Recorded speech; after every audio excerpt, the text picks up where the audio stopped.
हाँ, एक चीज तो जरूर दी हमारे यहाँ उन्हें। एक तो नशे का पदार्थ दे दिया हमारे यहाँ पूरा, और ये एक दूसरा तो तड़की 10 बजे जीत लगा, हरिकरा 9-10 बजे अपना घर जा लगी। उसके समर्थक फिर वहीं बैठेंगे, जाके समीकरण काट देंगे अपनी किएगा। रही इनकी हसन परिवार की, इन्हें तो मायावती के साथ कर दिया था, और यहाँ नहीं लखनऊ करा था उसमें। शामली गन्ना लेकर जाकर थे, बुग्गी नार पर खड़ी, हम मैडो का जुड़ रहे और झोटे खोस कर ले जा रहे। नमस्कार, स्वागत है आप सभी का हिंदुस्तान 24 पर, और मैं आप सबके साथ विपिन चौधरी। इस समय मैं करैना लोकसभा की शामली विधानसभा के बहुत बड़े गांव खंदरावली में मौजूद हूं, और यहां पर किस प्रकार का चुनावी माहौल है, सांसद प्रदीप चौधरी को लेकर इन लोगों की क्या सोच है, इकरा हसन को लेकर इन लोगों की क्या सोच है, और श्रीपाल राणा को लेकर इन लोगों की क्या सोच है। जिस तरीके से प्रदीप चौधरी 5 साल यहाँ से सांसद रहे, तो उनका कार्यकाल इन लोगों को किस प्रकार का लगा। क्या नाम है सर आपका? नरेंद्र चौहान। नरेंद्र चौहान जी, आपका तो ये बड़ा गांव है, तो यहाँ पर इस गांव में माहौल क्या है? इकरा हसन का माहौल है, प्रदीप चौधरी का माहौल है, या फिर श्रीपाल राणा का माहौल है?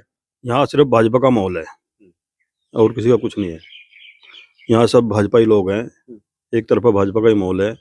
और मोदी जी और योगी जी की जो कार्य प्रणाली है, उनके जो कार्य हैं, उनसे सब प्रभावित है। जो विकास हुए हैं सबको दिख रहे हैं, कुछ छुपा नहीं किसी से भी। आप पिछली भाजपा सरकार से पहले की जो सरकार है, उनका देखो कार्यकाल ठाक है, और पिछले 10 साल देखो कितना विकास यहाँ हुआ है। हमारे जिला शामली में 6 हाईवे हैं। रेलवे के अगर बारे में बात करी जा, हमारे यहाँ का जो रेलवे ट्रैक था पहले, उसकी स्पीड ये थी कि 40-50 की स्पीड में ट्रेन चली थी यहाँ।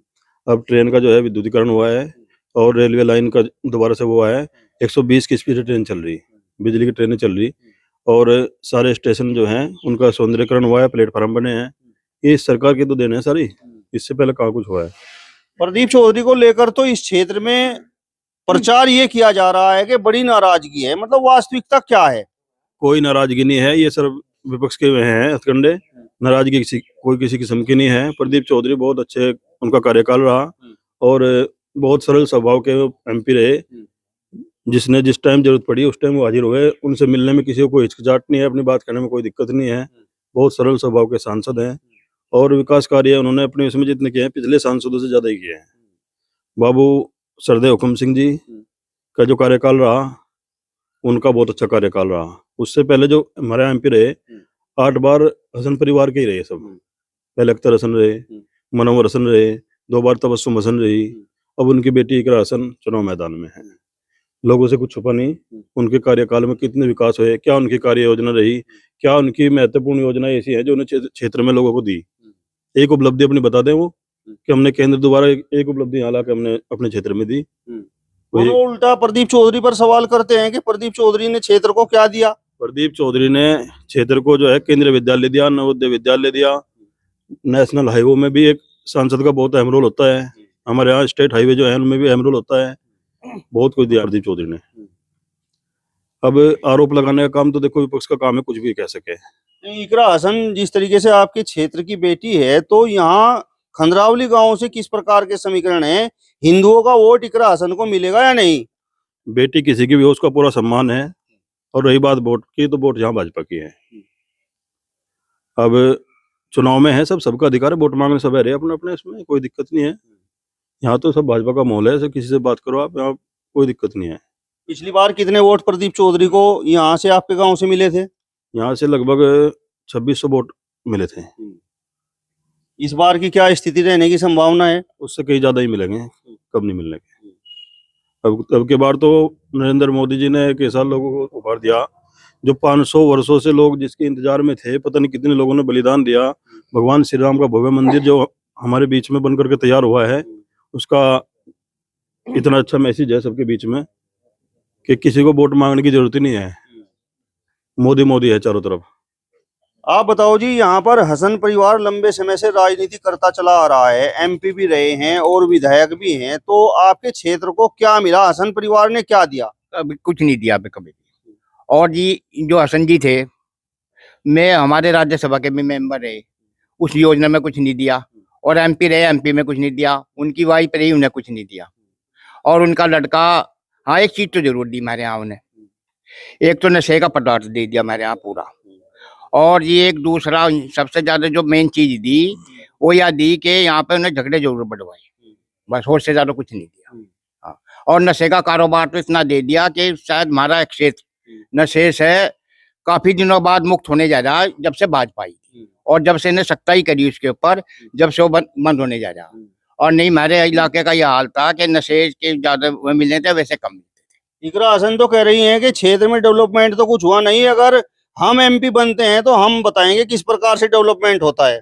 एक बात बताइए, जब इसके बाबा ने कभी नहीं करा, इसके पिताजी ने कभी नहीं करा, इसकी माताजी ने कभी नहीं करा, इसके भाई ने कभी नहीं करा, तो ये क्या विकास करा देगी? आप बताइए, सुनो आप कैसे करा देंगे आप? और रही प्रदीप की बात, प्रदीप तो इतना सरल और स्वभाव का आदमी है, इसने तो हमारे यहाँ में चीज दे दी, हमारे यहाँ खंडरावली से लेकर कराने तक की सड़क दी, और ये हमारी कराने से खंडरावली तक की सड़क दी। तो इतना विकास करा रहे, इससे ज्यादा और क्या हो सका? रही बात उनके आने जाने की बात, आने जाने में एमपी का काम आना जाना नहीं होता। मंडी जीमने वाले का अख्तर हसन का परिवार रह जाएगा, और परिवार बहुत है, तो मंडी जीमने से थोड़ा हो या दुख सुख में, और दुख सुख में आते हैं और जाते हैं सब। जिसकी सूचना मिल जाती है उसके यहाँ दुख में भी आते हैं, सुख में भी आते हैं। और सबसे बड़ी बात उनके यहाँ, जब भी उनका कार्यालय होता है शुक्र को आते हैं, और शुक्र, शनि और इतवार 3 दिन रहते हैं। 3 दिन हमारे क्षेत्र की हर एक समस्या सुनते हैं और उनका तुरंत निवारण करते हैं साथ के साथ।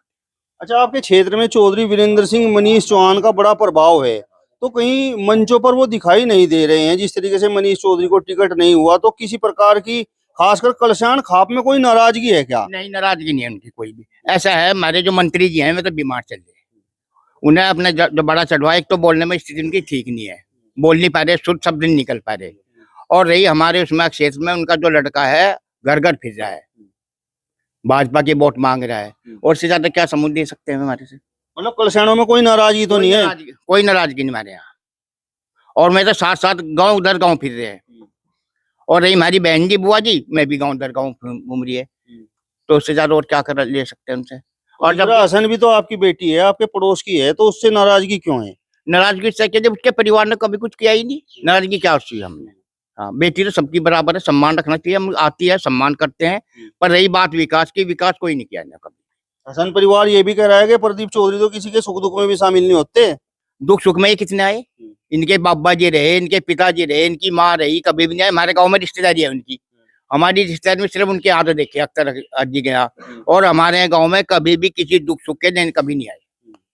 तो ये तो नजदीक से कराने के, उन्हें तो गंगोर से आना पड़ा था, तो जब नजदीक कराने से नहीं आ सकते, गंगोर कैसे आ जाएंगे? ये बताइए आप, थोड़ी ये दिक्कत है, इसलिए कभी नहीं आए। मतलब एकजुट है, वोट प्रदीप चौधरी को मिलेगा।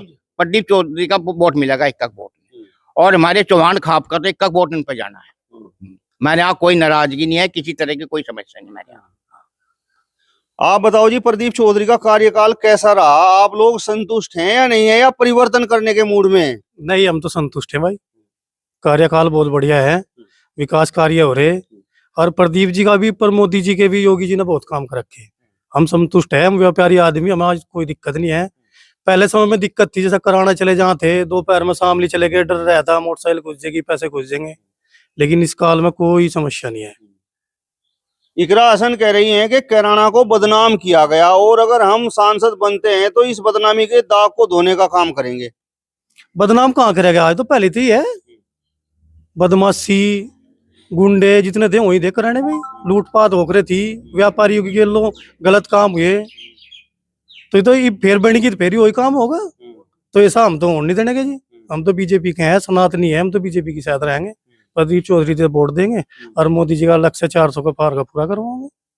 मोदी जी का लक्ष्य 400 के पार का पूरा करवाएंगे, यानी कि 400 सीटें जो भाजपा जीतने का दावा कर रही है, तो उनमें कराना भी है। हाँ, कराना है, कराना सबसे पहले है, सबसे पहले इसका टिकट हुआ, सबसे पहले जीत के जाएगी, पहले नंबर की सिटी कराना है। यह कह रहे कि इकरा हसन इतनी जबरदस्त तैयारी में है, इतना जन समर्थन उसे मिल रहा है कि प्रदीप चौधरी को पसीने आ रहे। अजी हाँ, पसीने कहाँ था जाएंगे, हमारे यहाँ तो हम सब एक हैं, सब हिंदू एक हो गया, तो हिंदुओं की वोट तो उससे भी ज्यादा है, तो उसने कहाँ से पसीने आ जाएंगे? तो तड़की 10 बजे जीत लगा, अरिकरा 9-10 बजे अपने घर जा लेगी, उसके समर्थक फिर वहीं बैठेंगे, जाके समीकरण काट देंगे अपनी किएगा। जो आपके बड़े नेता हैं चौधरी वीरेंद्र सिंह, मनीष चौहान और मृगांका सिंह, अनिल चौहान, तो इनकी स्थिति क्या है? मतलब आप लोगों के बीच पहुंच रहे हैं या नहीं, या घर पर बैठे हुए हैं? नहीं पहुंच रहे, उनका संदेश है, उन्हें कहा कि कहना बीजेपी पे वोट देनी, हम आपके साथ हैं। अनिल जी भी रात तो रैली कर रहे हैं, मनीष जी भी, वीरेंद्र जी भी, सब लगे हुए हैं, मरगंगा बुआ जी ने भी सब कंडेला सब एक कर दिया। कंडेले में थोड़ी नाराजगी थी, बुआ जी आई वो भी पिटे, सब एक हैं, कोई नाराजगी कहीं है नहीं। अच्छा, जिस तरीके से कैराना के बारे में चर्चाएं होती हैं और पूरे हिंदुस्तान में कैराना मशहूर है पलायन को लेकर, तो वास्तविकता है या बस बदनाम किया गया कैराना को? नहीं, वास्तविकता है जी। ये तो सबने नहीं पता। बाबूजी हुकम जी ने इसका मुद्दा उठाया था पलायन का। जो वहां व्यापारी वर्ग थे वो कोई शामली लग गया रहन, कोई देहरादून लग गया रहन, लेकिन जब तक भाजपा की सरकार आई वहां व्यापार चुका तो हो गया। पलायन का मुद्दा था, वो तो सच है, तो सबने पता। गुंडागर्दी इतनी थी तो पलायन हो ही रहा था। और नाहिद हसन इलेक्शन जीत्या नहीं जीत्या उसका तो जो है, लेकिन इनका प्रदीप जी जीतेंगे, पहली बार भी जीते भी जीतेंगे। आप बताओ जी, प्रदीप चौधरी का कार्यकाल कैसा रहा? बहुत बेहतरीन जी। बहुत बढ़िया। 11 किलोमीटर लंबी सड़क दे दी, एक गांव में भी एक लोकल सड़क दे दी 1.5 किलोमीटर। क्षेत्र में विद्यालय, मेडिकल कॉलेज, स्टेडियम खेलने के बहुत, और 2.5 साल ही तो मिले ने, 2.5 साल तो कोरोना के लिए कट गए। और कह रहे कि लोग नाराज हो रहे हैं कि डेवलपमेंट नहीं कुछ हुआ, ना सुख दुख में शामिल होते। इतना कार्य तो 6-7 साल में नहीं करा सकता एक एमपी, जितना इन्होंने 2.5 साल में कर दिया। 2.5 साल तो कोरोना के लिए कट गए। अच्छा, हसन परिवार ने आपके क्षेत्र को क्या दिया? कुछ नहीं दिया जी। गुंडागर्दी, नशा पूरा फैल रहा है क्षेत्र में, यह इन्हीं की देन है। अब भाजपा के राज में बहुत कंट्रोल है गुंडागर्दी और ये, तो ऐसे सुगने छोड़कर कहाँ जाना चाहता आदमी। इकरा हसन तो बड़ा दावा कर रही है कि सर्व समाज का वोट हमें मिल रहा है और हम चुनाव जीत रहे। जी नहीं, ऐसा कुछ नहीं है, कहीं भी नहीं है, कहीं नहीं है। टोटल बीजेपी का है जी, टोटल हिंदू तो बीजेपी पे है। मतलब प्रदीप चौधरी से किसी प्रकार की कोई नाराजगी नहीं है? जिस तरीके से प्रचार किया गया कि भाई लोग नाराज हैं। कोई नाराजगी नहीं है, बहुत ही सरल स्वभाव के व्यक्ति हैं। ऐसे व्यक्ति तो मिलना भी मुश्किल है। हमारी बहुत बेहतरीन किस्मत है जो ऐसा प्रत्याशी हमें मिला। कैराना को बदनाम किया गया या वास्तव में पलायन वाला सिस्टम यहाँ पे कोई था? पलायन का था सिस्टम था यहाँ पे। उसमें ऐसा था कि जब बाबूजी मेरे यहाँ थे तो उससे पहले मेरे यहाँ लालाओं के साथ गड़बड़ हुई थी, अपहरण भी हुए थे और जी मर्डर भी हुए थे। उसके बाद में लालाओं ने यहाँ से पलायन शुरू कर दिया था। बाबूजी ने मुद्दा उठाया और इस मुद्दा उठने के बाद में सत्ता तक, केंद्र तक इनकी आवाज गई। अच्छा, जिस तरीके से प्रदीप चौधरी की धर्मपत्नी सुनीता चौधरी के साथ ननौता क्षेत्र के एक राजपूत बाले गांव में व्यवहार किया गया, तो वो सब वीडियो आप लोगों ने देखे कि नहीं? हाँ देखे, और हमें बड़ी शर्म आई कि हमारे ठाकुर लोग ने ऐसा क्यों किया। हाँ, सबसे बड़ी बात तो यह थी कि हमारे हिंदू परिवार में, हिंदू संस्कृति में कभी भी महिला का अपमान नहीं होता। रही वोट की बात, वोट ना देते या कोई बात ना होती, वो गलत था बिल्कुल। हाँ, उसका बहिष्कार करा सबने और उन लोगों ने भी करा, उनके जो बुजुर्ग थे उन्हें भी इसका बहिष्कार करा। मतलब आप लोगों को बड़ी पीड़ा हुई उस वीडियो को? बड़ी पीड़ा हुई, दुख भी हुआ कि हमारे समाज के, हिंदू समाज ने ऐसा क्यों किया, जबकि हिंदू कभी किसी का अपमान नहीं करता, महिला का तो करता ही नहीं। और रही इनकी हसन परिवार की, इन्हें तो मायावती के साथ कर दिया था और यहाँ नहीं लखनऊ करा था उसमें, और उसके मतलब ऐसी इज्जत पर हाथ डाल दिया था कि जिसका कोई आज तक भी उसकी शर्म करती है। हसन परिवार ही था वहाँ पे, मनोहर हसन ही थे वहाँ पे, तो ये कोई अच्छी बात थोड़ा थी। उसका भी अपमान सबने, हिंदू मुसलमान सबने उसका वो करा था बहिष्कार। तो ऐसा नहीं है कि हम महिलाओं का सम्मान करते हैं, महिलाओं का सम्मान करते रहे। आपको क्या लग रहा है जी, क्या स्थिति है आपके गांव में? स्थिति तो प्रदीप की है जी। हाँ, क्यों, सबसे बड़ी बात तो यह है जी, हमें एक सुकून मिल रहा। पहले अखिलेश की सरकार थी, हम शामली गन्ना लेकर जा रहे थे, बुग्गी नार पर खड़ी, हम मैडो का जुड़ रहे और झोटे खोस कर ले जा रहे। और जब से यह सरकार आई, अकेला आदमी कहीं कोई भी बुग्गी निकाल के कहीं चले जाओ, कोई दिक्कत नहीं है। तो सबसे बड़ी बात तो हमें सुकून की है। इकरा हसन ये कह रही कि इस क्षेत्र को बदनाम किया गया, कैराना को बदनाम किया गया, और अब हम चुनाव जीत के इस दाग को मिटाने का काम करेंगे। अजय अखिलेश की सरकार में थोड़ा होता क्या है, जब हम 10-10 जने भी सामने बुग्गी नहीं तोल का पावे थे, और अब अकेला आदमी रात को कहीं भी चले जा, तो सुकून अब है या पहले था? हमें तो सबसे पहला अपना सुकून चाहिए, और सुकून हमें सरकार ने दिया। तो फिर हम वोट तो इन्हीं को देंगे। मैं तो ये कहूंगा जी, हमें प्रत्याशी नहीं देखना, हमें सिर्फ बीजेपी देखना है। ये इलेक्शन मोदी जी के है और मोदी जी ने पूरे विश्व के अंदर डंका बजा रखा है। जिस हिसाब से उनका डंका बज रहा है, पूरी दुनिया के वर्ल्ड के नंबर 1 नेता है वो आज की डेट में। तो हमें अपना वो लेवल नीचे नहीं गिराना। हमें तो जी प्रत्याशी नहीं देखना, चाहे बीजेपी किसी को भी खड़ा कर देती, हम तो जी प्रत्याशी को नहीं देख रहे, हम तो मोदी को देख रहे हैं, मोदी को जिताएंगे। अच्छा, इकरा हसन का ये बड़ा दावा है कि जाटों में भी उन्हें वोट मिल रहा है। जिस तरीके से जयंत चौधरी इस गठबंधन में शामिल हो गए हैं, भाजपा के साथ चले गए हैं, तो जाटों की स्थिति आपको क्या नजर आती है? जाटों की स्थिति है कि पहले हमें 17% वोट मिला था और जयंत के आने से हमें 80-85% वोट मिल रहा है उनका। सबसे बड़ी खूबी है कि जयंत जी के साथ है, जयंत जी हमारे साथ हैं और हमें उनका 80-85% वोट मिल रहा है। नाहिद हसन 2022 में जो विधानसभा चुनाव जीते थे, तो मतलब आपके कहने का तात्पर्य ये है कि जाटों के वोटों से जीत गए थे? बिल्कुल सही बात है, जाटों के वोट से जीतते थे वे। हाँ, और जाटों का वोट था नहीं। और अब क्या सबसे बड़ी बात खूबी क्या है कि हमारे पास 10% मुसलमान भी आ रहा। सबसे बड़ी बात तो यह है 10-15% मुसलमान आ रहा और सिर्फ इनके जो में काम है उनको देखते हुए आ रहे मेरे साथ। मैं भाजपा के साथ है। इनके काम देख के, इकरा हसन के, इनके बाबा दादाओं के काम देख के, इसके पापा के देख के, इसके मम्मी के काम देख के, और 10-12% मुसलमान मेरे साथ आ जाए। मतलब मुसलमान भी पीड़ित हैं मुसलमान बहुत ज्यादा पीड़ित हैं। सबसे ज्यादा जो पीड़ित हुआ इनकी सरकार में मुसलमान ही पीड़ित हुआ, क्योंकि इनके बच्चों से जो छोटे बच्चे थे उनमें नशों का कारोबार करने का या जो भी था प्रचार करने का या उनमें वो करने का इनका काम था।